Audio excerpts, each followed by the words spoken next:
Hello বন্ধুরা, শুভ সকাল, good morning. কেমন আছো তোমরা? আমি কিন্তু ভালো আছি। আর আজকে হলো যাচ্ছি পাখিদের খাবার দেওয়ার জন্য। আর আজকের মৌসুমটা খুবই সুন্দর হচ্ছে। এই দেখো, যেহেতু কালকে বৃষ্টি হয়েছে আর আজকেও বৃষ্টি হবে মনে হচ্ছে। যদি বৃষ্টি হয় তাহলে তো খুবই ভালো হয়, কেন বৃষ্টি না হলে খুব গরম, বুঝতে পারছো? তো যাই হোক, চলো এবার চলা যায়, পাখিগুলো খাবার টাবার দিয়ে তারপরে কাজ শুরু করে দেবো।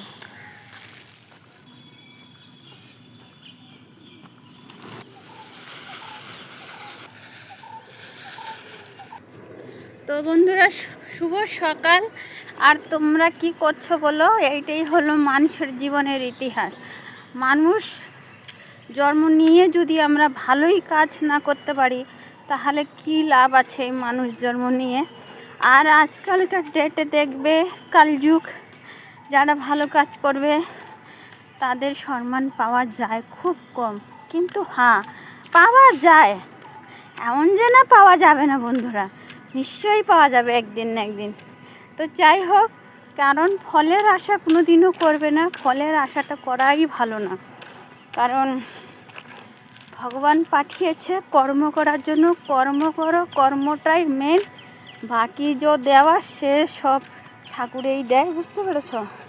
তো এই দেখো আমাদের সুন্দর নজারা। আর আমার লাইফটাই এইরকম, আমি আমার লাইফে এইরকম করে খুশি থাকার চেষ্টা করি কিংবা বাঁচার চেষ্টা করি। আর আমার এইভাবেই সারা জীবনটা দিন যায়, ওটাই ভালো। আর একটা কথা সবসময় আমি মনের ভিতরে রাখি, আমি যিনি এই দুনিয়া থেকে হাত পা চলতে ফিরতে যেতে পারি, কেন জানো? চলতে ফিরতে যারা যেতে পারে তারা খুবই ভাগ্যবান হয়, কারণ কেউ কারোর উপরে বোঝা হয় না। অনেক মানুষ দেখবে 100 বছর বাঁচছে, কিন্তু তারা কিন্তু সত্যি সেটা আমার থেকে বেশি কেউ বড় চিনতেও পারবে না, বুঝতে পারবে না। কেন? তো সকাল সকালে ঠাকুরের দর্শন হয়ে গেল, দেখতেই পাচ্ছ। আর কেন দেখবে জানো? বেশি বয়স হলে মারা গেলে না, তাদের মানুষ, বাড়ির মানুষ, ফ্যামিলির মানুষ বিরক্ত হয়ে যায়, এটাই কথা, সত্যি স্বাভাবিক।